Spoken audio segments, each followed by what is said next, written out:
परसों के दिन हमारे बीच में एक छोटा सा बालक, सुन लो पहले पूरी बात।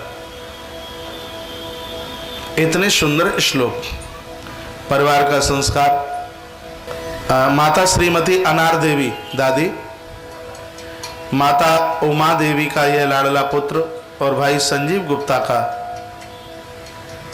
यह सुपुत्र, इसका नाम ही संस्कार गुप्ता है। एक बार इस बालक के लिए तालियां बजाइए, आप हैरान हो जाओगे सुन के। बालक संस्कार गुप्ता, देखिए माता पिता के कितने संस्कार हैं इस बच्चे के ऊपर, और इसकी ये ऋचाएं सुनकर आप सबको भी यह लगेगा हमारा भी बेटा ऐसा होता। हाँ,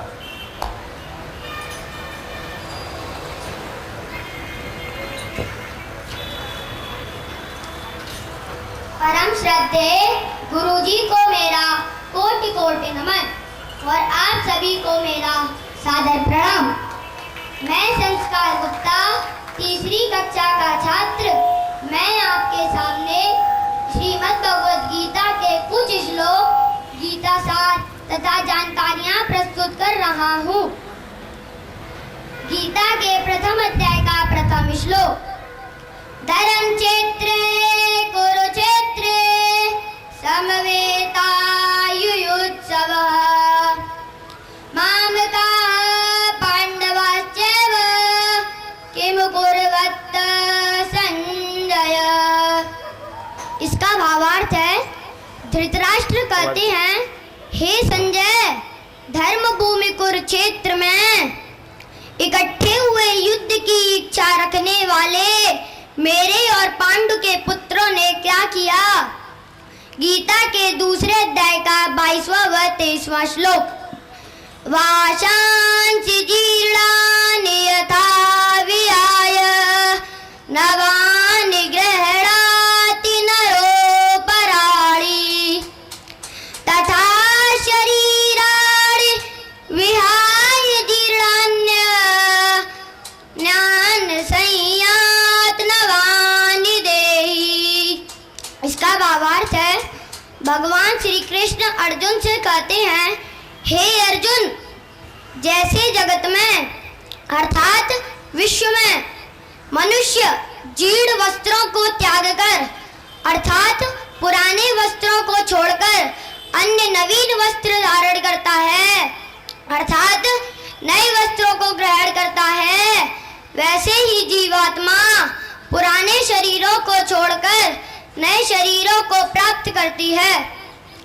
नैनम छिन्दन्ति शस्त्राणि नैनम दहति पावका न चैनम क्लेदयन्त्यापो न शोषयते मारुता। इसका भावार्थ है, भगवान श्री कृष्ण अर्जुन से कहते हैं, हे अर्जुन, इस जीवात्मा को, इस आत्मा को शस्त्रों के द्वारा छेदा नहीं जा सकता, आग के द्वारा जलाया नहीं जा सकता, जल के द्वारा भिगोया नहीं जा सकता और वायु के द्वारा सुखाया नहीं जा सकता। गीता के चौथे अध्याय का 7वां व 8वां श्लोक।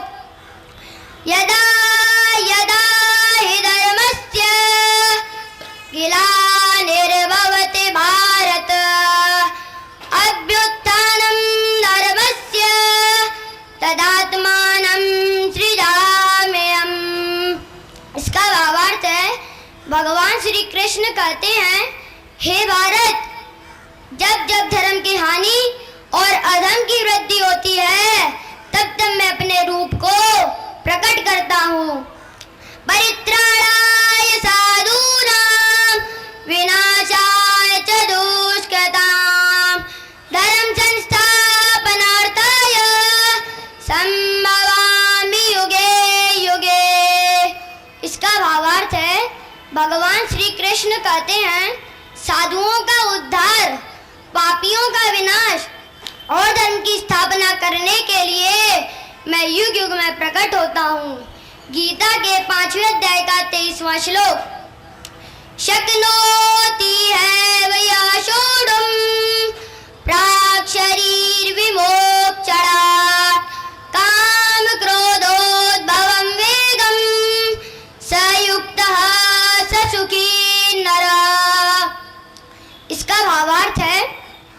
जो साधक शरीर का नाश होने से पहले ही काम क्रोध से उत्पन्न होने वाले वेग को सहन करने में समर्थ हो जाता है, वही पुरुष महान योगी है और वही सुखी है। गीता के 18वें अध्याय का 26वां श्लोक। मुक्त संगो नाम वादी धृतोत्साह समन्विता सिद्ध्य सिद्ध्यो निर्विकार कर्ता सात्विक उच्यते। इसका भावार्थ है, भगवान श्री कृष्ण अर्जुन से कहते हैं, हे अर्जुन, जो व्यक्ति आसक्त रहित हो, अहंकारी ना हो, धैर्य और उत्साह से युक्त, कार्य के सफल होने अथवा न होने में हर्ष शोक आदि विकारों से रहित हो, वह व्यक्ति सात्विक कहलाता है। गीता के 5वें अध्याय का 25वां श्लोक। लभन्ते ब्रह्म निर्वाणम ऋषय क्षीण कल्मषा छिन्न द्वैधायतात्मानः सर्वभूत हिते रता। मैं आपके सामने भगवान शिव के 12 ज्योतिर्लिंगों के नाम प्रस्तुत कर रहा हूँ। सौराष्ट्रे सोमनाथं च श्रीशैले मल्लिकार्जुनम् उज्जैन्यां महाकालम् ओंकारममलेश्वरम् परल्यां वैद्यनाथं च डाकिन्यां भीमशङ्करम् सेतुबन्धे तु रामेशं नागेशं दारुकावने वाराणस्यां तु विश्वेशं त्र्यम्बकं गौतमी तटे हिमालये तु केदारं कुसुमेशं च शिवालये एतानि ज्योतिर्लिङ्गानि सायं प्रातः पठेन्दरा सप्तजन्म कृतं पापं स्मरेन् विनश्यते। मैं आपके सामने कुछ विचार प्रस्तुत कर रहा हूँ। इस विचार का भाव है, मनुष्य कितनी भी ऊंचाई पर पहुंच जाए, उसे अहंकार नहीं करना चाहिए। आसमान में ऊंचाई पर उड़ते हुए परिंदे से किसी ने पूछा, आसमान में ऊंचाई पर उड़ते हुए परिंदे से किसी ने पूछा, तुम्हें गिरने का डर नहीं लगता क्या? परिंदे ने मुस्कुराते हुए जवाब दिया, मैं इंसान नहीं हूँ जो थोड़ी सी ऊंचाई पाकर अकड़ जाऊं।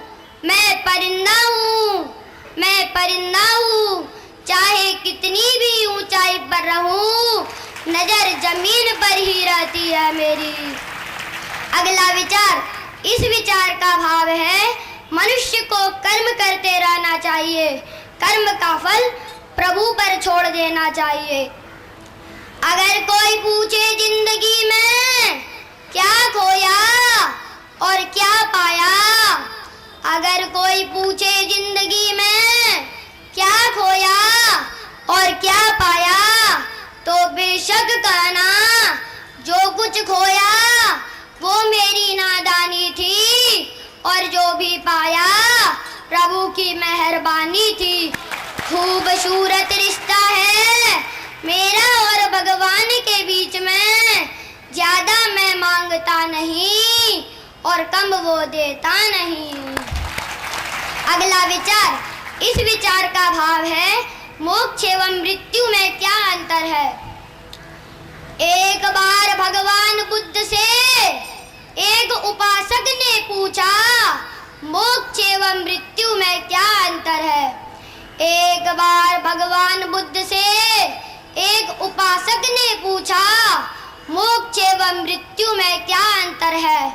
भगवान बुद्ध ने सुंदर जवाब देते हुए कहा, सांसें बची रहें, तमन्नाएं पूरी हो जाएं, वह मोक्ष कहलाता है। सांसें पूरी हो जाएं, तमन्नाएं बाकी रहें, वह मृत्यु कहलाती है। अगला विचार, इस विचार का भाव है मुस्कान और मौन में क्या अंतर है। एक बार नारद जी ने भगवान श्री कृष्ण से पूछा, प्रभु, एक बार नारद जी ने भगवान श्री कृष्ण से पूछा, प्रभु, मुस्कान और मौन में क्या अंतर है। भगवान श्री कृष्ण ने सुंदर जवाब देते हुए कहा, मुस्कान और मौन दो शक्तिशाली हथियार होते हैं। मुस्कान से कई समस्याओं को हल किया जा सकता है और मौन रहकर कई समस्याओं को दूर रखा जा सकता है। अगला विचार, इस विचार का भाव है मनुष्य को श्रेष्ठता किन किन चीजों से मिलती है। इंसान साधनों से नहीं, साधना से श्रेष्ठ बनता है। इंसान भवनों से नहीं, भावना से श्रेष्ठ बनता है। इंसान उच्चारण से नहीं, उच्च आचरण से श्रेष्ठ बनता है। इंसान उच्चारण से नहीं, उच्च आचरण से श्रेष्ठ बनता है। अगला विचार, एक बार अर्जुन ने भगवान श्री कृष्ण से पूछा, प्रभु, इस दीवार पर कुछ ऐसा लिखो कि दुख में पढ़ूं तब खुशी हो और सुख में पढ़ूं तब दुख हो। भगवान श्री कृष्ण ने लिखा, भगवान श्री कृष्ण ने लिखा, ये वक्त गुजर जाएगा, यानी ये समय बीत जाएगा। ईश वंदना। असतो मा सद्गमय तमसो मा ज्योतिर्गमय मृत्योर्मा अमृतं गमय। इसका भावार्थ है, हे परमपिता परमेश्वर, हे ईश्वर, मुझे असत्य से सत्य की ओर ले चलें, मुझे अंधकार से प्रकाश की ओर ले चलें, मुझे मृत्यु से अमरता की ओर ले चलें। सर्वे भवन्तु सुखिनः, सर्वे सन्तु निरामया, सर्वे भद्राणि पश्यन्तु, मा कश्चित् दुःखभाग् भवेत्। इसका भावार्थ है, हम सब सुखी हों, सभी निरोगी हों, सभी को भद्र दिखे अर्थात मंगलमय दिखे, यानी सभी का कल्याण हो, कोई भी दुखी ना हो। ओम भूर्भुवः स्वः तत्सवितुर्वरेण्यं भर्गो देवस्य धीमहि धियो यो नः प्रचोदयात्। इसका भावार्थ है, हम भूलोक, भुवलोक तथा स्वर्गलोक तक व्याप्त सूर्य देवता के उस श्रेष्ठ प्रकाश में दिव्य स्वरूप का ध्यान करें, जिससे वह हमारी बुद्धियों को प्रेरित करते रहें। मां भ्राता भ्रातरन्वक्षन् मां स्वसारमुदस्वसा सम्यञ्च सव्रता भूत्वा वाचं वदत भद्र्या। इसका भावार्थ है, भाई भाई से द्वेष ना करे, बहन बहन से द्वेष ना रखे, सभी सम्यक भाव से एकता का व्रत लेकर परस्पर कल्याण करने वाली वाणी बोले।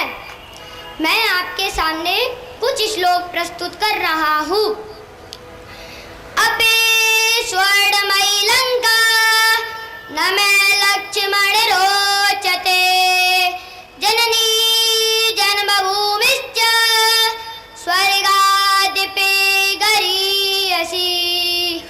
इसका भावार्थ है, लंका पर विजय प्राप्त करने के पश्चात भगवान श्री राम अपने अनुज लक्ष्मण से कहते हैं, हे लक्ष्मण, यह लंका सोने की बनी हुई है, फिर भी मुझे पसंद नहीं है, क्योंकि माँ और जन्मभूमि स्वर्ग से भी बढ़कर है। काव्य शास्त्र विनोदेन कालो गच्छति धीमहि धीमतां व्यसनेन च मूर्खाणां निद्रया कलहेन वा। इसका भावार्थ है, बुद्धिमान लोगों का समय काव्य एवं शास्त्र के पठन पाठन में व्यतीत होता है, जबकि मूर्खों का समय लड़ाई झगड़े में, बुरे कामों में और नींद में व्यतीत होता है। प्रिय वाक्य प्रदानेन सर्वे तुष्यन्ति जन्तवः तस्मात् प्रियम ही वक्तव्यम वचने का दरिद्रता। इसका भावार्थ है, अर्थ से भरे हुए मधुर वचन बोलना ही उचित है, इसी में आनंद मिलता है, अर्थात खुशी मिलती है। मधुर वचन बोलने से कोई व्यक्ति गरीब नहीं हो जाता। मैं आपके सामने एक श्लोक के माध्यम से प्रमुख नदियों के नाम प्रस्तुत कर रहा हूँ। गंगा सरस्वती सिंधुर ब्रह्मपुत्रश्च गंडकी कावेरी यमुना रेवा कृष्णा गोदा महानदी। मैं आपके सामने दो श्लोकों के माध्यम से प्रमुख नगरों के नाम प्रस्तुत कर रहा हूँ। अयोध्या, मथुरा, माया, काशी, कांची, अवंतिका, वैशाली, द्वारिका, देया, पुरी, तक्षशिला गया, प्रयाग, पाटलिपुत्रम, विजयानगरम महत्, इंद्रप्रस्थम, सोमनाथ तथा अमृतसरः प्रियम्। सत्येन धार्यते पृथ्वी, सत्येन तपते रविः, सत्येन वाति वायुश्च, सर्वं सत्ये प्रतिष्ठितम्। इसका भावार्थ है, सत्य से धारण की जा रही है पृथ्वी, सत्य से तप रहा है सूर्य और सत्य के द्वारा बह रही है हवा। सत्य में ही सब कुछ समाहित है। दाने तपसे शौर्ये च विज्ञाने विनये नये विस्मयो नहीं कर्तव्यो बहुरत्ना वसुंधरा। इसका भावार्थ है, दान, तपस्या, वीरता, विज्ञान और विनय के नीत में हैरान नहीं होना चाहिए, क्योंकि पृथ्वी कई प्रकार के रत्नों से भरी हुई है। गुरुर् ब्रह्मा गुरुर्विष्णु गुरुर्देवो महेश्वरः गुरुर् साक्षात् परब्रह्म तस्मै श्री गुरुवे नमः। इसका भावार्थ है, गुरु ब्रह्मा, विष्णु और महेश्वर का स्वरूप है। गुरु साक्षात परब्रह्म परमेश्वर हैं। उन श्री गुरुदेव को मैं सादर प्रणाम करता हूँ। कराग्रे वसते लक्ष्मी, कर मध्ये सरस्वती, कर मूले तु गोविंद, प्रभाते कर दर्शनम।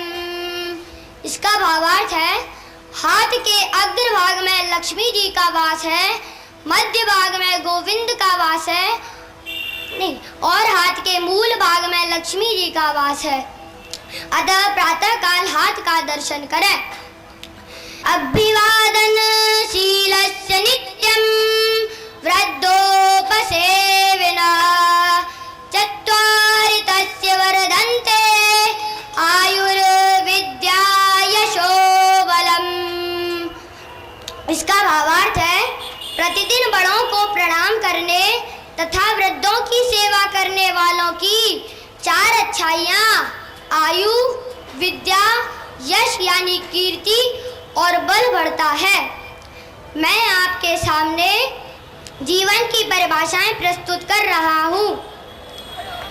बोल सको तो मीठा बोलो, कटु बोलना मत सीखो, लगा सको तो बाग लगाओ, आग लगाना मत सीखो, जला सको तो दीप जलाओ,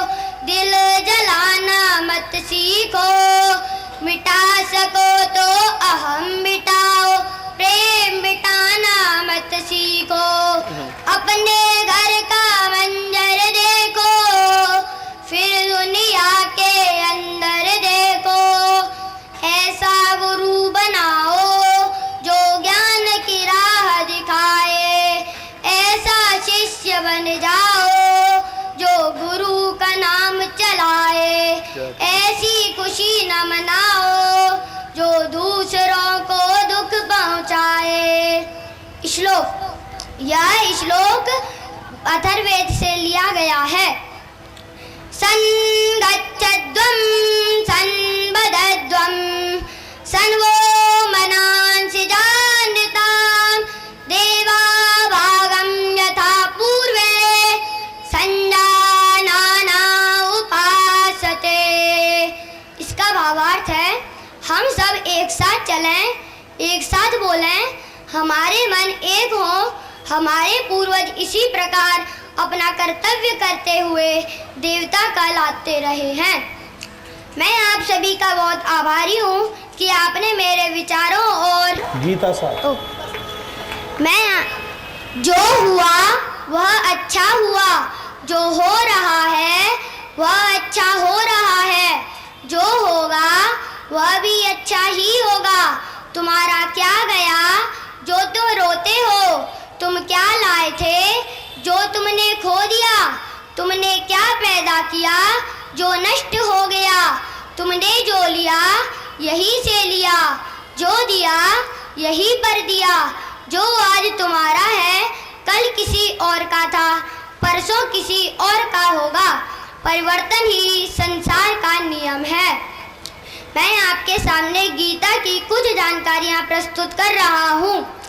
गीता में कुल 18 अध्याय हैं, 700 श्लोक हैं। भगवान श्री कृष्ण ने गीता अर्जुन को सुनाई। अर्जुन के अलावा धृतराष्ट्र और संजय ने भी सुनी। गीता रविवार के दिन सुनाई, एकादशी तिथि को सुनाई। आज से लगभग 5000 वर्ष पहले सुनाई। गीता लगभग 45 मिनट सुनाई। कुरुक्षेत्र की रणभूमि में सुनाई। भगवान श्री कृष्ण ने गीता क्यों सुनाई? कर्तव्य से भटके हुए अर्जुन को कर्तव्य सिखाने के लिए और आने वाली पीढ़ियों को धर्म ज्ञान सिखाने के लिए भगवान श्री कृष्ण ने गीता सुनाई। गीता का दूसरा नाम गीतोपनिषद भी है। अर्जुन से पहले गीता का पावन ज्ञान भगवान सूर्य देव को मिला था। गीता में भगवान श्री कृष्ण ने 574, अर्जुन ने 85, धृतराष्ट्र ने 1, संजय ने 40 श्लोक कहे हैं। गीता के रचयिता महर्षि वेदव्यास जी हैं।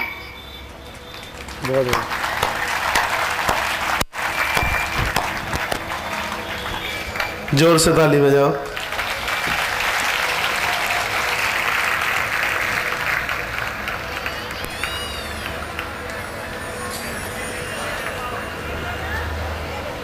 अट्ठाईस मिनट बोल के गया ये बच्चा। इतनी भीड़ में हाथ में माइक लेने से ही पाम के नीचे की पिंडली कांपेगी। है बहुत बढ़िया। एक बार पुनः ताली बजाइए। ये धरती माता रत्नों की खान है। भारत की धरती सदैव सपूतों को जन्म देती रही है। यहां कभी किसी चीज का अभाव नहीं रहा।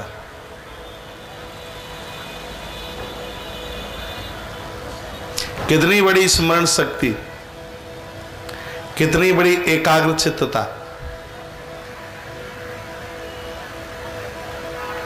ये घर के संस्कार भी है। हमारी व्यासपीठ से भाई संजीव गुप्ता, श्रीमती उमा गुप्ता के इस सुपुत्र के लिए बहुत बहुत व्यासपीठ से शुभकामना।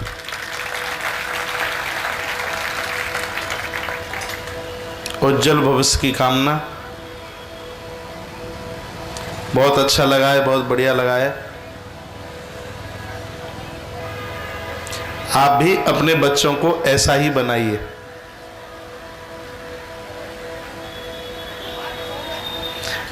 कल या परसों हम निवेदन कर रहे थे कि बढ़िया बच्चे आकाश से टपके नहीं जाते, उनको बनाया जाता है। बनाना सीखिए। जन्म देना तो सब जानते हैं, बनाना सीखें।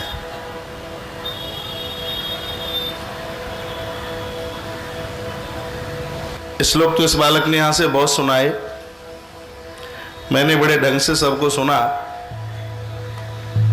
लेकिन जननी जन्मभूमि सह स्वर्गादपि गरीयसी।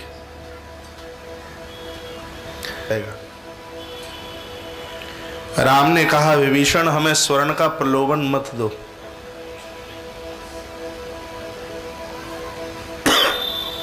मेरे लिए घास फूस की बनी हुई अयोध्या कोट सह लंकाओं से बढ़ करके है, क्योंकि वह मेरी जन्मभूमि है, वहां मेरा जन्म हुआ। प्रभु राम का बहुत बड़ा संवाद है। कहा, जन्म देने वाली मां, जिस धरती पर हमारी नाभि की नाल गड़ी, जीवन पर्यंत हम करते रहे, इनसे हम कभी ओर्ण नहीं हो सकते।